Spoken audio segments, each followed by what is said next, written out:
Hi there. I was searching for a root cellar system to store all the beets that I grow, and the root cellar that I have is not a good one. I didn't build it.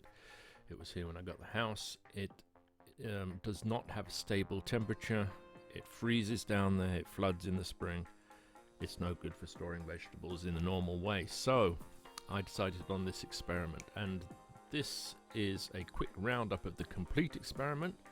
I originally posted it in 3 parts as I did the experiment, posting 1 part every couple of months to see how it went.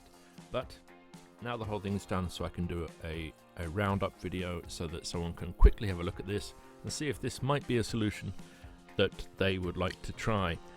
If that's the case, I recommend going and having a look at the full 3 videos, and I'll link those in the description below. Now what you're watching is me setting up the freezer. It's an old freezer that didn't work.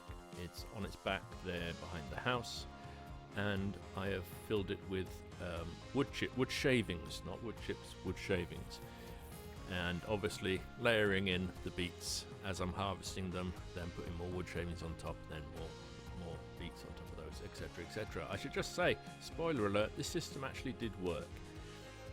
Important to note is that I live in Finland, so we have a fairly harsh winter. The winter lasts about 6 months. So if it worked for me here, then it's going to work for most other people around the world even better, because most people around the world have better conditions than I do here.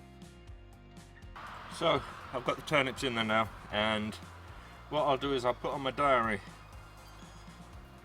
a day every month from now on.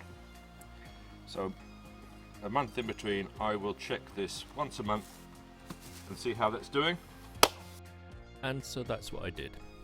I checked it monthly. I collated those checks into, as I said, 3 video parts, and I published them. But for this short video, I'll just skip right to the end and the results. I ended the experiment on the 24th of March 2023. At which point I took out the last couple of roots, and they were a bit soft. They were still edible, but I called it at that. Now, prior to that, through the winter, I had gone and taken something out now and again, and there was some damage from freezing.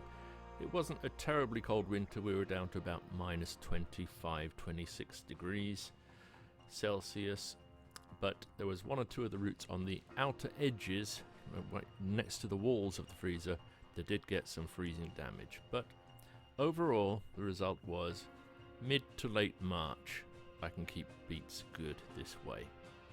So if you got beets, you got nowhere to store them, you might want to look at this method. But as I said, that was winter 2022-2023, and I wanted to go a stage further. So this year I've got a new test going. I think I found a way that I can actually use the root cellar that I do have. Even though the temperature isn't stable, even though it freezes in there, it floods, and then the water freezes on the floor in the spring. I think I found a way that I can actually use a space like that. So you may want to have a look at the project that I've got going on just now. It would be suitable, for instance, if you've got an uninsulated porch or shed, some area where you couldn't otherwise store veg. But keep an eye on my new project to see if it works. And there's a link to that at the end of this video.